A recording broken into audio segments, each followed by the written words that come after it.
here to share 2 very creative poems.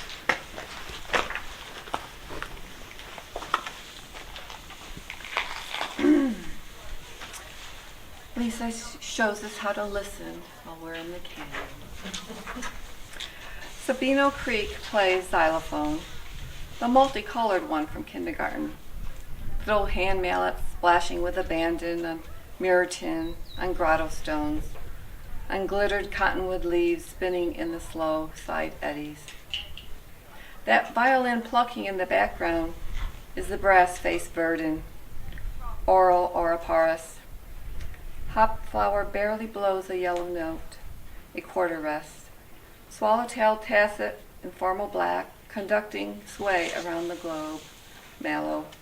Tasting tempo with its feet does not announce its pollinating presence, like the brash hummingbird or the bee scribbling in the tangled burrowweed.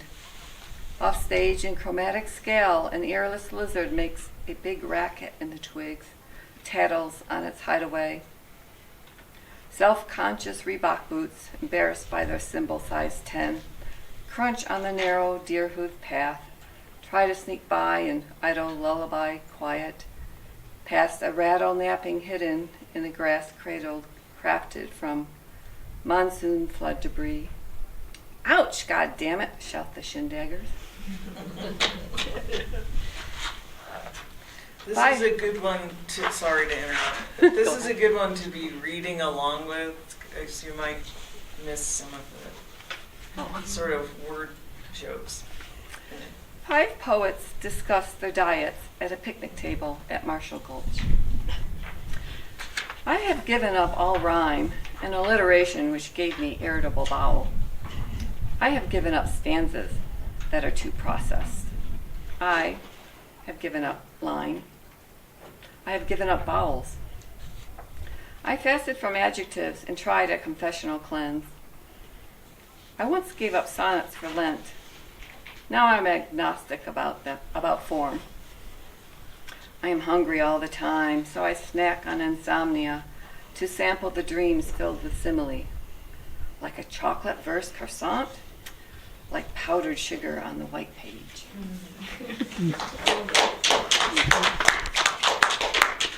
I love the spelling of vowels with no vowels. Yeah.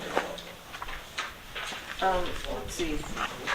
Marge Pellegrino couldn't be with us today, so I will try reading her poem, Sabino Meditation.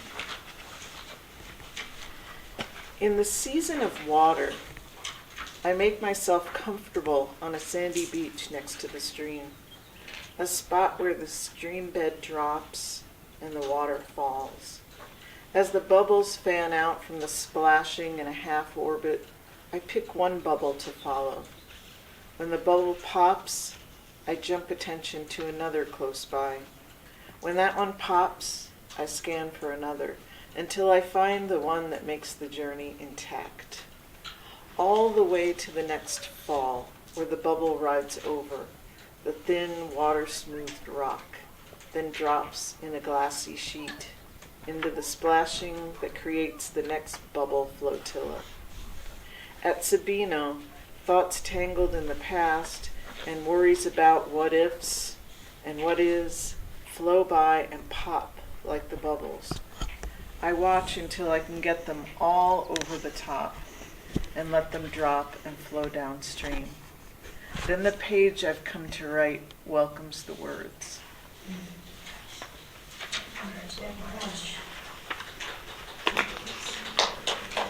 Oh, we've got one more absentee poet here.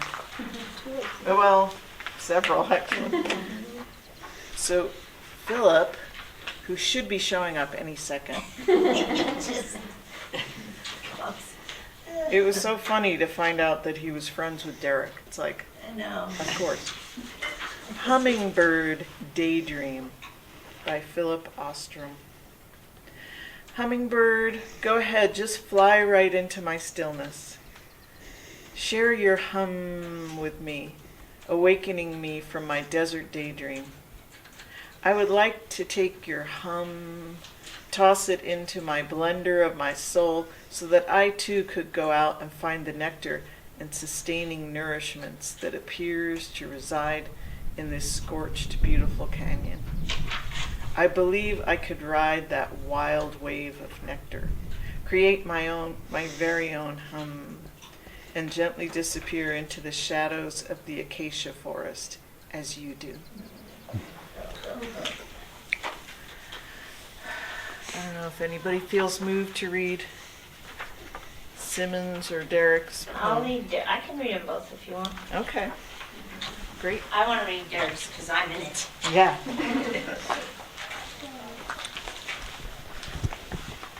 Lisa Simmons. Stone.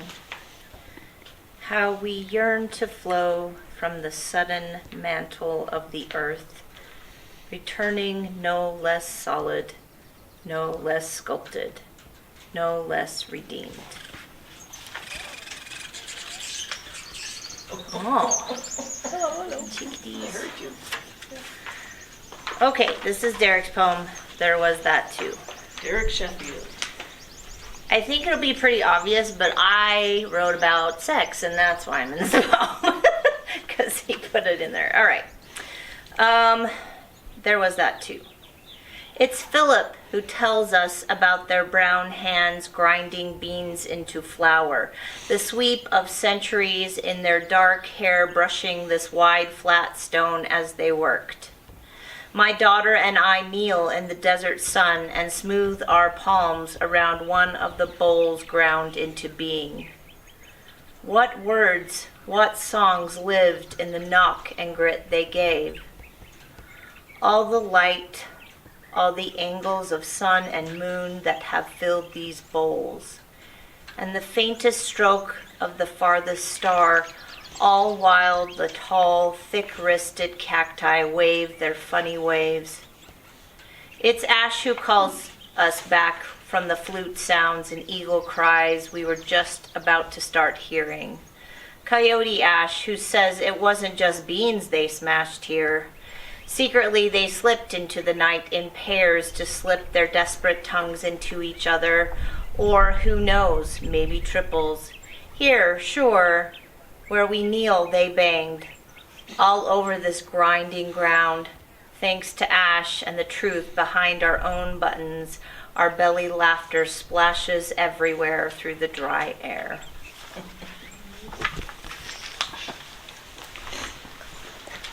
Well, we do have a few more poems that were submitted that if people wanted to, they could read. I don't know if anybody wants to read their extra poems. Any takers? I will. Okay, great. Become a reader. And this one has a reference to Mary Rose in it. So Oh, good. very small reference about her eyeglasses. Find it.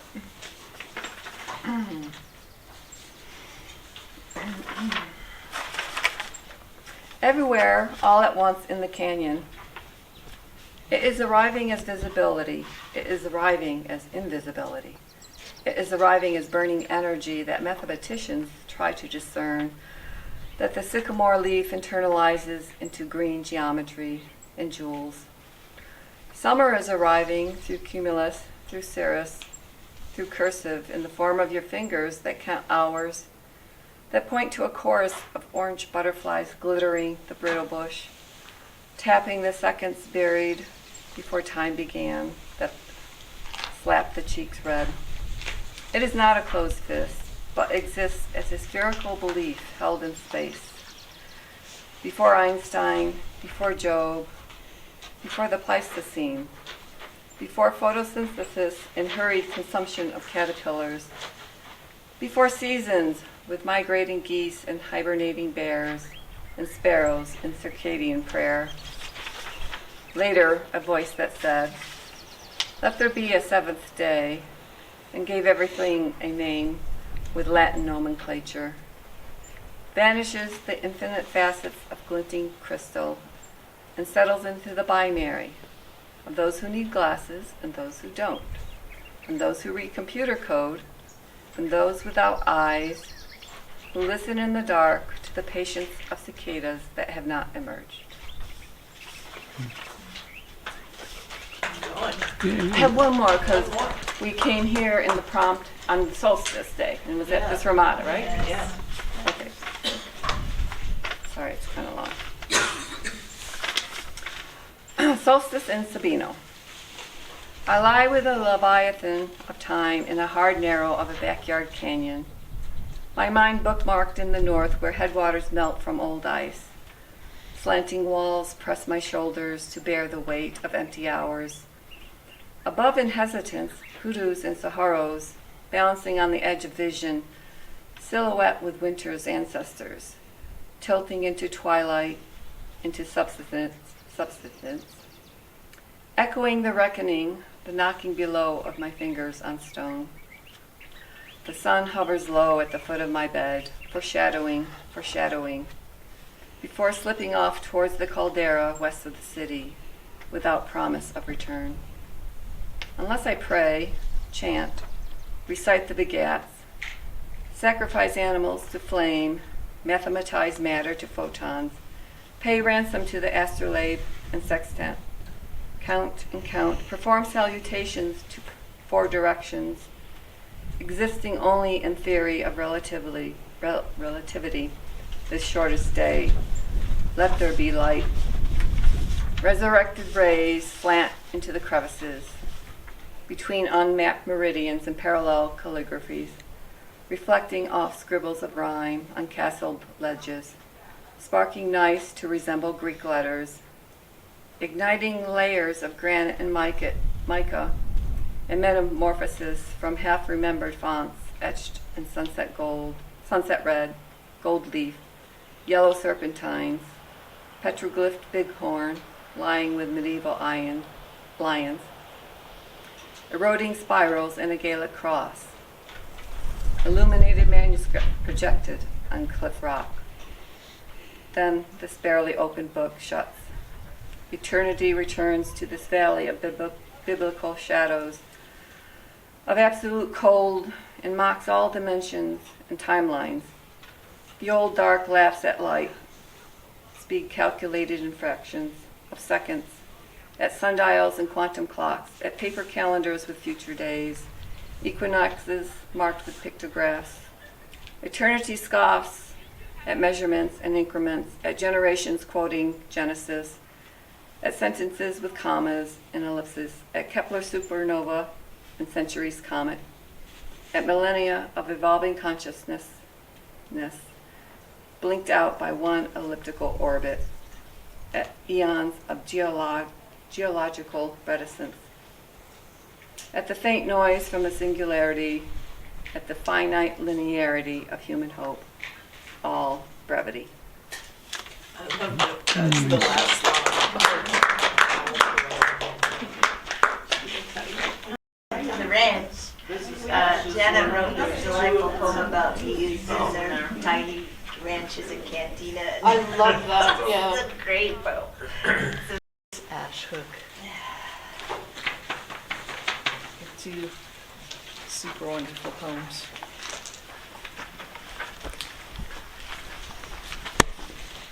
All right, the first one's Hitchcock. We were at Hitchcock Campground and we were talking about colors being verbs. Yeah. Hitchcocked. Hitchcock's kinetic palette possesses every body cell.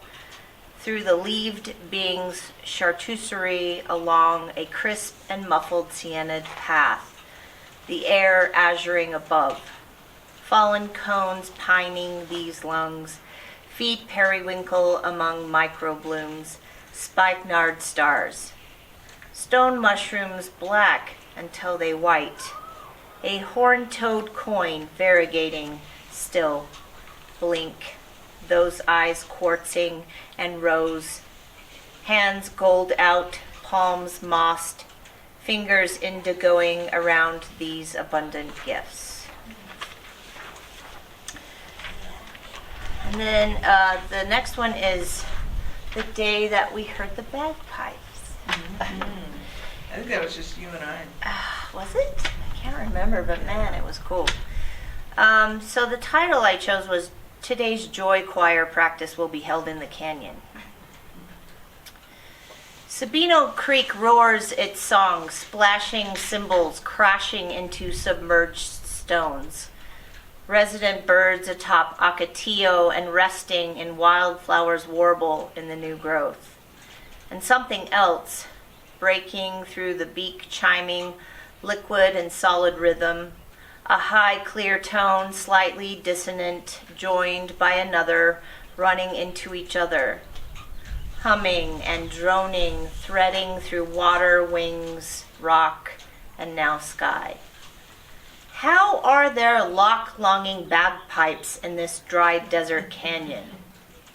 On the morning eve of St. Patrick's, Irish pipes play amidst birdsong and spring stream sonata. Sighing, I open to the pipes, playing past mental soundproofing, earnestly deployed against the people vocal pollution that is almost always here. After all, this canyon isn't just mine.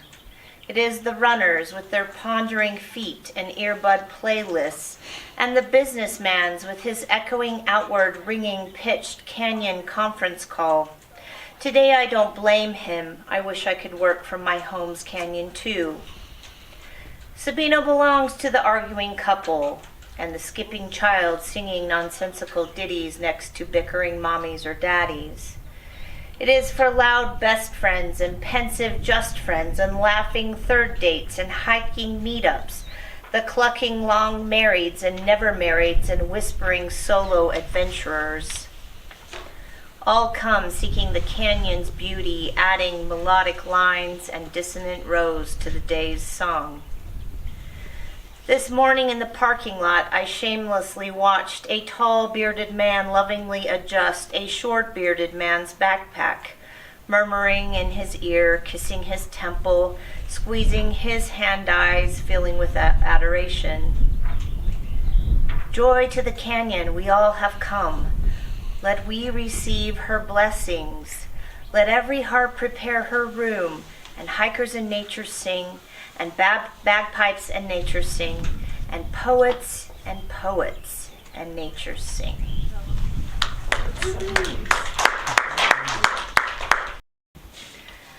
Following a well-worn path among glittering quartz tetrahedrons, winking along the darkest dirt lined by meadow. Yarrow lacing lone lazy bees that are not mine, pollinating wildflowers as nuthatches and warblers flit and whistle. Miniature lavender butterflies sitting beneath aching evergreen shelter, wings open. The softest pinecone embryos savagely rolled between fingers, fallen as the mighty conifer's many gifts, pine-needled litter, tiny shed twigs, multi-striped bark, not unlike the layers of shale I remember from our amateur Easter camping dinosaur digs, where I caught a bluebelly and horny toad, letting one go an hour later, taking the other home to feed ants in my empty fish tank, a forest friend for only a few months, filling the bottom with sand and trilobites, letting him go like all the other minuscule moments, a childhood runaway with the days.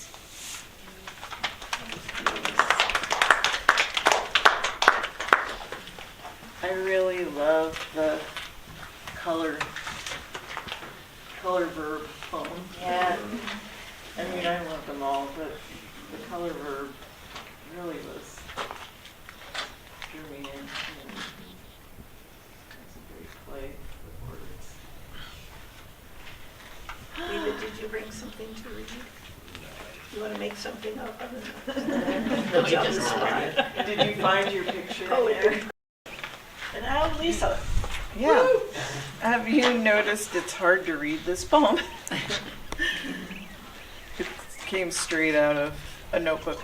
My friend Janet would know the name for these delicate yellow flowers growing out of the moss and sand, snugged up against the boulder where I sit writing with my feet in Sabino Creek, missing her.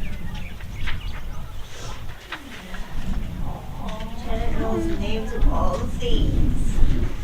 She's the bird goddess. Fire lookout guzzle. On the path to Lemon Rock, twice I spied small Tumamoc. Was thrilled to see those Tumamoc. Autumn name for the horned lizard. Autumn words like rain on soil. Horned lizards like tiny dinosaur. Remind me of many dinosaurs on the trail to Lemon Rock. Now I'm standing on the rock, a speck, a wee Tumamoc, surveying a dizzying vista. Thank you. Yay.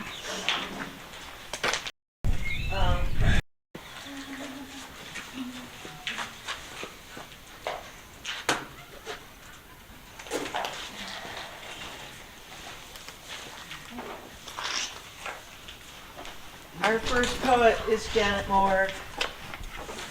Take it away, Jen. Bees. 1. The bees had been sent to a ranch, a dude ranch, with very small horses, and a cantina you can barely see. Late in the day, dusty, saddle sore, they sidle up to the bar, order shots of nectar. Sure enough, a fight breaks out over politics. What they are saying can't be made out. Thrown out of the cantina, they make their way to the casitas. 2. Next morning, escaping by way of an open screen door, they dark swarm their way back to Tucson, to the canyon, to desert marigolds, larkspur, mariposa lilies, willow trees, breeze, sunshine. Have hovering conversations, remember who they are. 3. An east wind and buzzing kick up, sending them gliding downtown. Careful not to swarm, they drop by 2s and 3s on flowers near chanting, sign-carrying people. Hearts fill with joy and strength and purpose, the air laden with the scent of honey. Yay.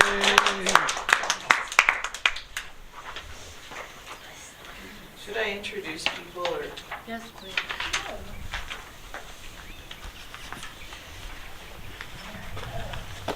Our second poet is Mary Rose.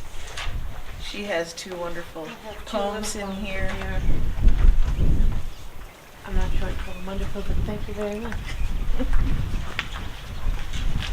I'm going to stand because the sitting and standing and sitting and standing and sitting and standing are challenging.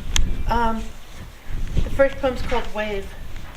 Motion stopped blue, but closer to evening, closer to Atlantic than Pacific. I shuffle the pebbles from my throat. I shuffle the wave made from non-water. Rust-tide pool, not salt, but how a canyon tastes, how the sea foam stone.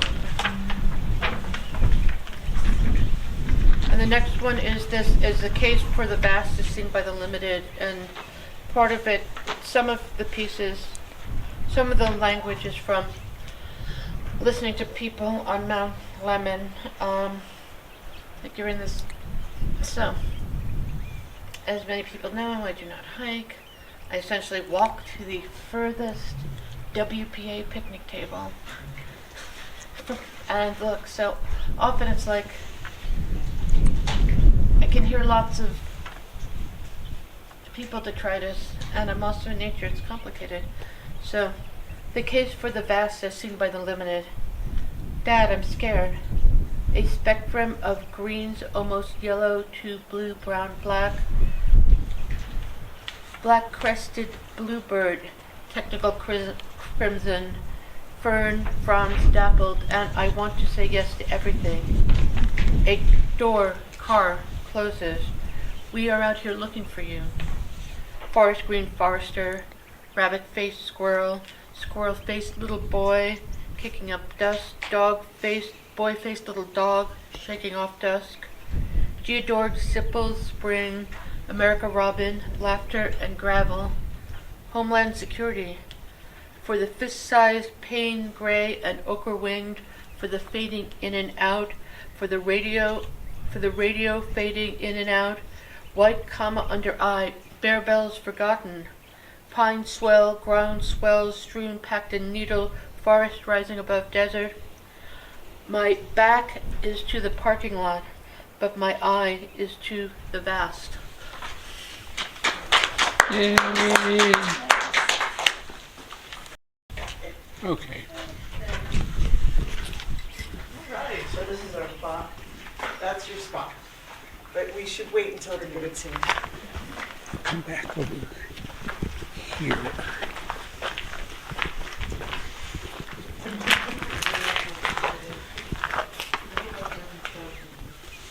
Except on a stand. As long as I don't move, I'm fine.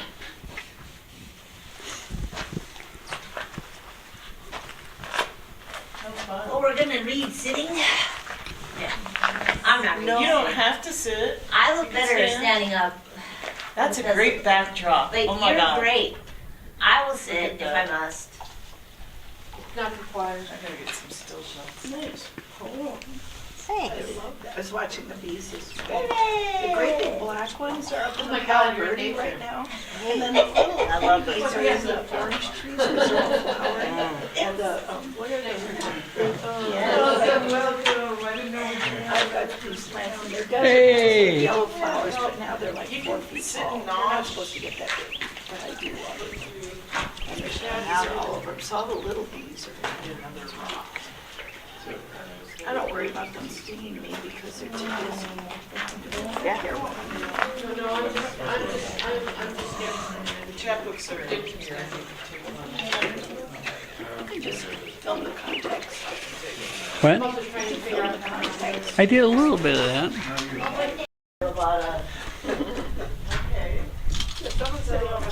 Yeah, he's at Romano. Yeah. This way.